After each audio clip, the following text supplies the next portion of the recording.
Hello, Chargers fans. Welcome into the Guilty as Charged podcast. Today, I have a special guest. It is defensive back Trey Sterling from Oklahoma State. Trey, thanks for joining me, man. How are you today? I'm good. I'm good. Thanks for having me. Yeah, thanks for being on. And before we get into anything else, man, we connected earlier on, but I think when we first talked to each other about you jumping and coming on the show, you had just had a kid, man. How's that going? Have you been able to sleep? How is that? How's your new family? It's going good, honestly. It's exciting, but it's something new. He sleeps sometimes, most of the time, but when he's awake, man. Changing diapers and stuff like that. So it's been exciting. It's definitely a new journey having a kid. So uh, it's exciting to take part in that right now. So Yeah, no, that's awesome. Congratulations, man. That's really, really thanks. cool. My fiance and I are a couple of years away from that, but I honestly can't wait. But It's exciting. Yeah, it is something for real, like so special. It's hard to describe. You can't really yeah, describe no, I'm a little jealous, honestly. All right, so before we jump into you and your work specifically at Oklahoma State, I do want to ask you about one guy you may have had to line up across because you played in the box so much or off the edge. How often did you get to go up against Tevin Jenkins in practice, if at all? And was he mean on the field, or was he also very nice off the field? I went against Tevin quite often because in Jim Knowles' defense, it's a lot of man-to-man coverage, Hmm. zero pressure. So I was coming off the edge Yeah, almost every day in practice because it's all he runs, so that's all we practice. yeah. And so yeah, me and Tevin have some good battles. He's got some on me where he's put me on my face, and I have some of him where I kind of got low. But Okay. he's a nice guy on and off the field. Honestly, he is he's a crazy athlete. He doesn't look like it. He doesn't look anything like that, but he is a crazy athlete. He was box jumping more than receivers and DBs at Oklahoma State. So yeah, he's insane. So Tevin's a one in a lifetime type of offensive lineman and player. So yeah, he's one of my best friends though. So Yeah, no, he was. I mean, obviously went very high in the draft. So, mm-hmm. yeah, kind of a freak that way, but amazing, obviously. Now, I couldn't find exactly what the injury you had this past season was. I know you had played through an Mm-hmm. injury, then I believe you shut it down at one point. What was that? If you can tell us, and then how is the rehab going? Are you done rehabbing at this point? So this injury happened. It's kind of a long story. It's called Yeah. it's a scapholunate. It's some ligament in the wrist that connects Oh, all okay. these things and affects like the way you do this and like turn it. It's a weird. Wow. But in 2020 winter workouts, I was doing a power clean and got low on the Mm, power clean and heard and felt something kind of pop in my wrist, and I went to the yeah. training staff and asked them, and they kind of diagnosed at the time as a wrist sprain. And so I played that entire season, that entire fall camp, came back 2021, Hmm. was doing fall camp, spring ball, winter workouts, summer workouts, and everything. And then week 2 of this past season is when I kind of started to feel it. Like I would catch balls on jug machines, and I couldn't even catch, out in front of my body. I had to use my like chest or Oh, something. wow. I couldn't open. It got to the point where I couldn't open water bottles anymore because Whoa. it kind of felt like someone just had a knife in my wrist Yeah. Wow. constantly. So at that point, yeah, I had to make the decision to get surgery because it got to the point where it was unbearable and it was something I couldn't play with. So Yeah, no, that's wow. Oh my gosh, I didn't know that. mm-hmm. That's Yeah, crazy. So have you regained full use of it and range of motion, all that? All good to go? yeah, I got motion and stuff. I was getting that back during the season, and so Okay. now Yeah. I'm working at MJP in McKinney, and starting to get that strength back. Was repping 275 and stuff on bench, so all that stuff starting to come back. Just getting ready for pro day. I got another month, so I got some Yeah, you time. guys are March 24th pro day, yeah? Mm-hmm. Mm-hmm. All right, well, good luck, man. All right, so I Thank you. do want to jump into this film because this particular game, there was just so much you were able to show off here. So let me try to add it to the screen real fast before I can. Oops. Okay, so the first play here, Mm-hmm. will anybody particularly talk about this on a highlight reel? I don't think so. But to me, I think one of the things that I love to find on film somewhere for a player is just a little bit of character, a little bit of heart, a little bit of motor. And I think this particular play, you can break it down if you want. To me, I'm just going to run it through for the audience. To me, I just love seeing somebody so dedicated to the game, to their team, to their job and their responsibility. And of course, a little bit of a finish at the end. You get them a little shoulder pop there. So what does it mean to you to just be that kind of teammate for your guys and be able to put this on film for people that are watching?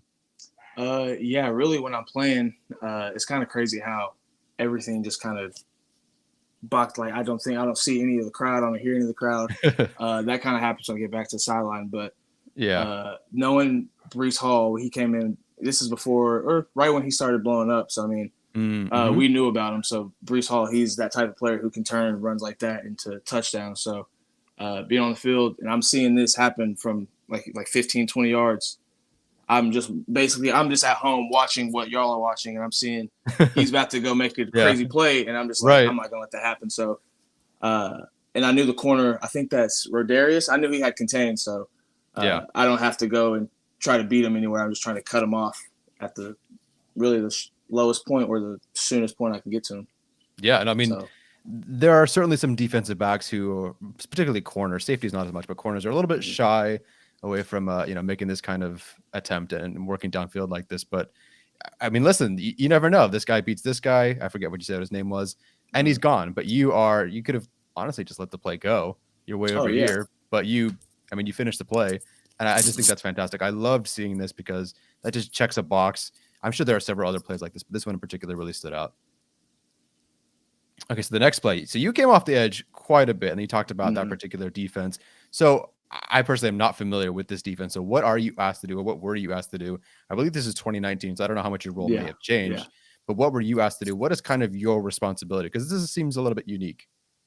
Right here, this is just a safety pressure from, I think it's away from the tight end. We usually have calls that are dedicated to the tight end or away from tight end. And this one must have been away from the tight end because I'm coming down. If the tight end would have been to the left, Colby would have came down. I would have been back in coverage. So it's just based on the formation. But basically, I just have a contained rush, blitz straight to the quarterback outside of everything. Don't let anything outside of me. And once I think Brees stepped up here, and once I saw him step up, I tried to give him like a little dummy move and just rush to kind of get on his heels and kind of just get in Brock Purdy's face and just kind of end it all right there. Just be chaotic in the backfield. So yeah, no, you were certainly a little bit chaotic in the backfield, or you caused some chaos in the backfield, I should say. I think the running back got the losing end of this. I'll run it through one more time, or once first. So yeah, definitely not where you want to be as a running back, but a fantastic play, of course, for you as a defensive back.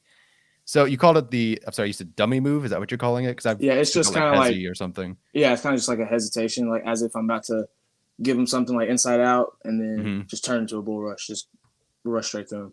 Yeah, that's fantastic. Are you at that particular point? Do you just see the running back kind of taking a little bit wide and see where the guard and the tackle are, and just know you have that gap, or was that kind of your plan even before the snap to work a little bit outside and then cut back inside with the hesitation?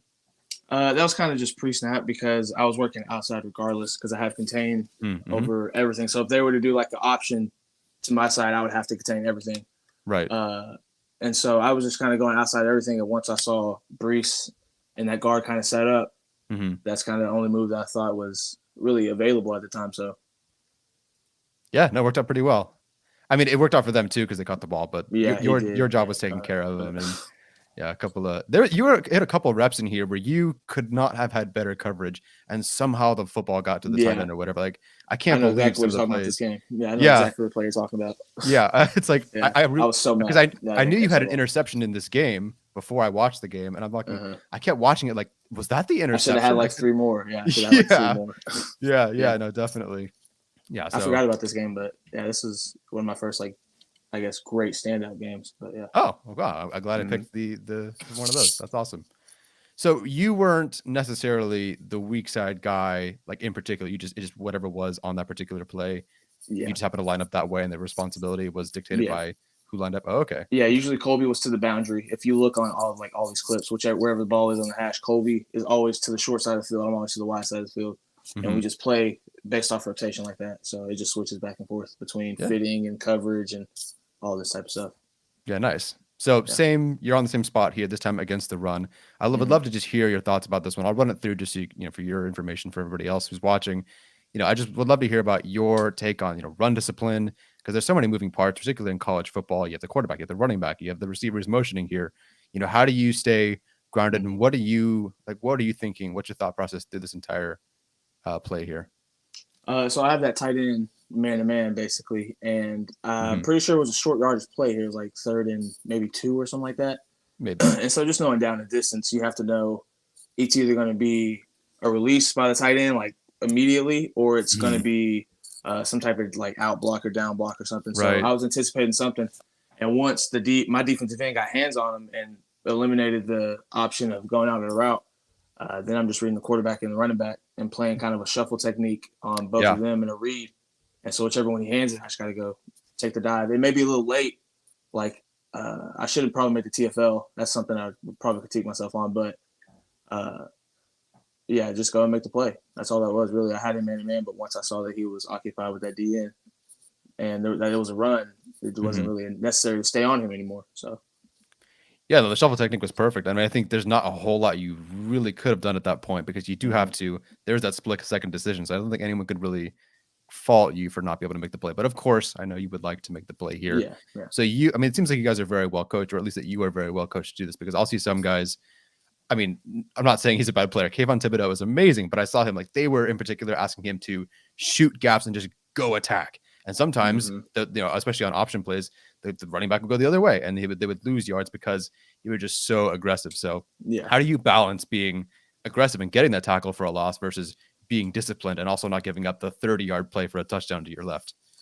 You just gotta really trust what your eyes see. If you're trying to see the entire play, you're gonna get beat from the snap because you can't watch this receiver. If I were to watch this entire play, watch this receiver motion the entire way, and then try to get my eyes on my tight end, and the quarterback and running back, I probably would have never been on this play. But just the fact of trusting what you see, and once you see it, go. Because in high school, a lot of people don't.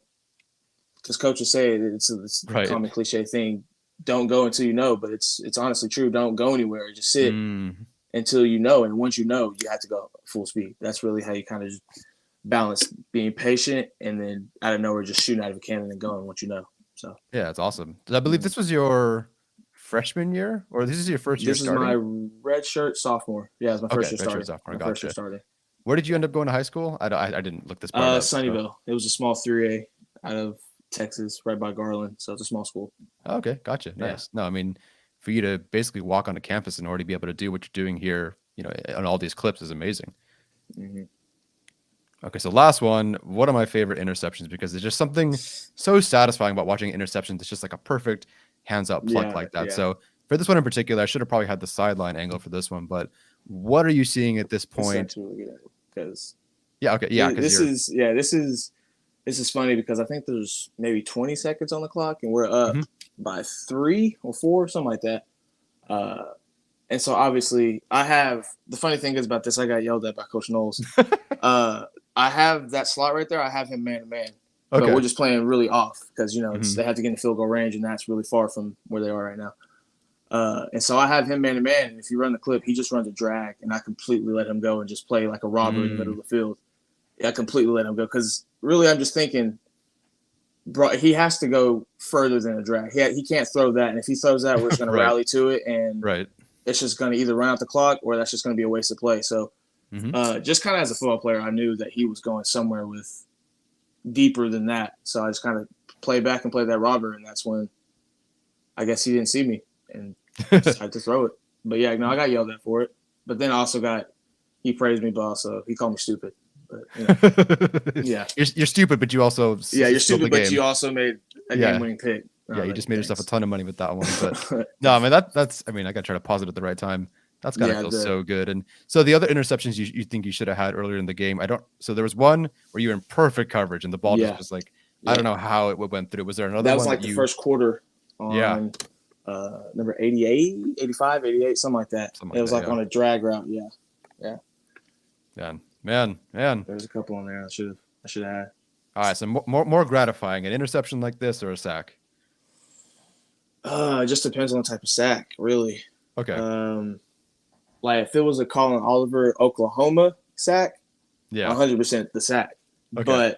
But just a regular sack, I'm taking this over a regular sack any day. As a defensive back, interception is the best feeling. Catching the ball and turning it to an offensive player is the best feeling. That's awesome. Have you had any discussions with NFL teams or your own coaches about sort of where you're being pegged to play at the next level? Does it seem like box safety, strong safety seems to be the role? I know you can play anywhere, but is there like a particular one in particular that they're asking you to maybe focus on more? I've talked with about 25 of the teams, and wow. I mean, majority of them are saying that they could play me the free safety, the strong safety, just the versatility.